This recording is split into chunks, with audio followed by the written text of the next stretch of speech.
नमस्कार। ज्योतिष शास्त्र प्रेमी मान्यवर एवं अध्ययनकर्ताओं का मैं डॉक्टर ज्योति जोशी हार्दिक स्वागत करती हूँ। ग्रह और उनकी दृष्टि। ज्योतिष शास्त्र के अनुसार जातक की कुंडली में कुल 12 भाव या 12 घर होते हैं। इन घरों को ग्रहों से गहरा संबंध होता है। कुंडली में ग्रह एक घर से दूसरे घर की ओर या दूसरे घर में स्थित ग्रह की ओर देखते हैं। उनके देखने को ही ग्रहों की दृष्टि कहा जाता है। ग्रह की दृष्टि जिस स्थान पर है वहाँ अपने स्वभाव के अनुसार या उस घर में जो ग्रह स्थित है उसके स्वभाव के अनुसार वे परिणाम में बदलाव करते हैं। हर ग्रह का अपना एक स्वतंत्र स्वभाव होता है, अपना स्वतंत्र कारकत्व होता है। इसीलिए हर ग्रह के परिणाम भी स्वतंत्र होते हैं।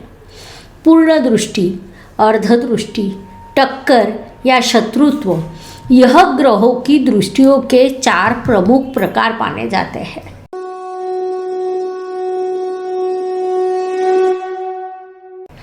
ग्रहों के दृष्टि का पहला प्रकार पूर्ण दृष्टि है। नाम से ही हम उसका अर्थ समझ सकते हैं। ग्रह की पूर्ण दृष्टि अर्थात उसका पूर्ण प्रभाव होता है। जैसा हमने पहले भी देखा कि कुंडली में कुल 12 घर होते हैं। पहले घर में विराजमान ग्रह 7वें घर पर पूर्ण दृष्टि डालता है। इस प्रकार शेष घरों में भी ग्रह अपने से 7वें घर पर दृष्टि डालते हैं। 7वें घर पर पड़ने वाली यह ग्रहों की पूर्ण दृष्टि होती है, जातकों को पूरा फल प्रदान करती है। ग्रहों की दृष्टि का दूसरा प्रकार अर्ध दृष्टि है। इस दृष्टि को चौथाई दृष्टि भी कहा जाता है।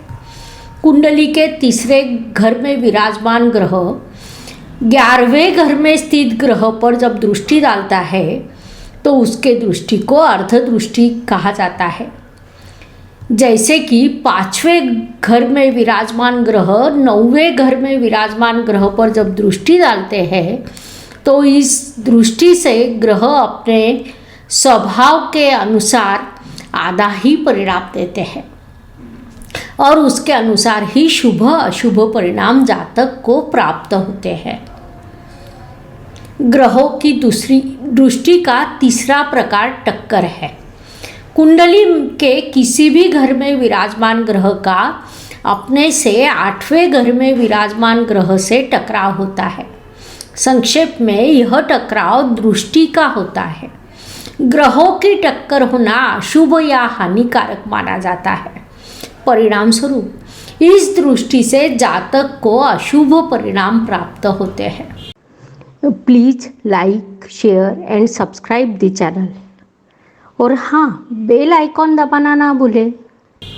ग्रहों के दृष्टि का चौथा और अंतिम प्रकार शत्रुत्व है। कुंडली के किसी भी घर में स्थित ग्रह जब अपने से 10वें घर पर दृष्टि डालता है तब उस घर में विराजमान ग्रह से उसकी शत्रुता होती है। ऐसी स्थिति में जातक को ग्रहों के स्वभाव के विपरीत परिणाम मिलते हैं। सूर्यमाला का पहला ग्रह और सभी ग्रहों का राजा रवि कुंडली में जिस स्थान में विराजमान हो वहाँ से सप्तम स्थान को पूर्ण दृष्टि से देखता है। अर्थात सप्तम स्थान पर रवि का पूरा प्रभाव देखने को मिलता है। सूर्यमाला का दूसरा ग्रह चंद्रमा है। वह भी रवि के जैसे ही जिस स्थान में विराजमान होता है वहाँ से सप्तम स्थान को पूर्ण दृष्टि से देखता है। अर्थात चंद्रमा का भी सप्तम स्थान पर पूर्ण प्रभाव देखने को मिलता है। तीसरा ग्रह मंगल है। वह अन्य ग्रहों की तरह जिस स्थान में विराजमान होता है वहाँ से सप्तम स्थान को पूर्ण दृष्टि से देखता है, लेकिन साथ ही वह चतुर्थ और अष्टम स्थान को भी पूर्ण दृष्टि से देखता है।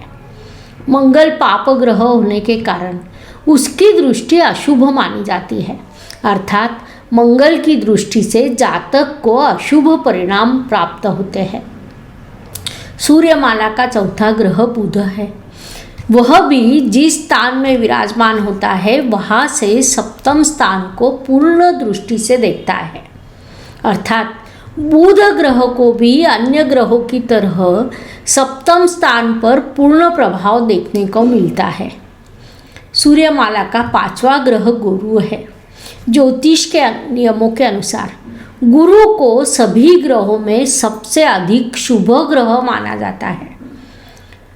उसकी दृष्टि को अमृत दृष्टि कहा जाता है। गुरु को कुल 3 दृष्टियाँ होती है और उसका स्वयं का एक स्थान होता है। अर्थात कुंडली के 12 स्थानों में से 4 स्थान गुरु के शुभ प्रभाव में होते हैं, जिसका अर्थ है कि 1/3 कुंडली को शुभ करने की क्षमता गुरु में होती है। गुरु ग्रह कुंडली में जिस स्थान पर हो उस स्थान से पंचम, सप्तम और नवम स्थान पर उसकी पूर्ण दृष्टि होती है। इन स्थानों पर गुरु का पूर्ण प्रभाव देखने को मिलता है। सूर्यमाला का 6ठा ग्रह शुक्र है। अन्य ग्रहों की तरह उसकी भी पूर्ण दृष्टि अपने से सप्तम स्थान पर होती है।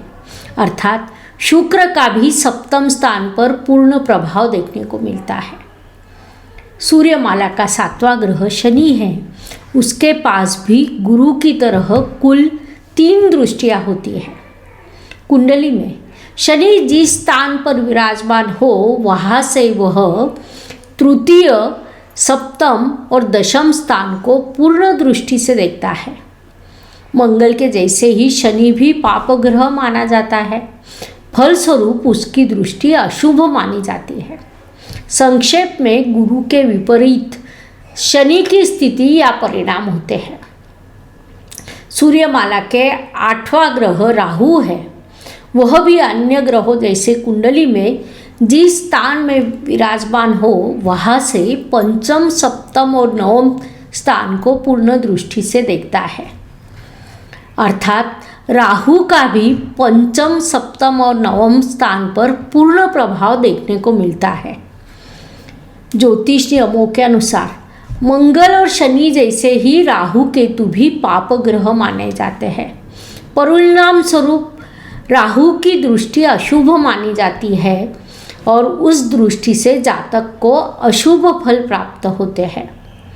इस पूरे विवरण में एक चीज़ आपके ध्यान में आई होगी, मंगल, गुरु, शनि, राहु इन ग्रहों को छोड़ दिया जाए तो सभी ग्रहों के पास केवल एक ही दृष्टि है। फल कथन करते समय या कुंडली का विश्लेषण करते समय ग्रहों की इन दृष्टियों का अध्ययन होना अत्यंत आवश्यक होता है। वास्तव में जब तक आप ग्रहों की दृष्टियों का अध्ययन नहीं करते तब तक आप उचित फल कथन नहीं कर सकते। ज्योतिष शास्त्र के एक एक विषय का हम विस्तार से अध्ययन कर रहे हैं। चूँकि यह विज्ञान है और हम बेसिक से पढ़ाई कर रहे हैं। अगर आज आप यह सीख जाते हैं तो आप पक्का ज्योतिष सीख सकते हैं। मैं आशा करती हूँ आपको इस वीडियो की जानकारी अच्छी लगी होगी। ज्योतिष के प्रति आपके मन में सम्मान अवश्य बढ़ा होगा। यह शास्त्र सीखने के लिए आपका उत्साह भी बढ़ा होगा। ज्योतिष अध्ययन करते रहे, अगले वीडियो की प्रतीक्षा करें। धन्यवाद। शुभम भवतु। जय ज्योतिष। Please like, share and subscribe the channel और हाँ, बेल आइकॉन दबाना ना भूलें। धन्यवाद।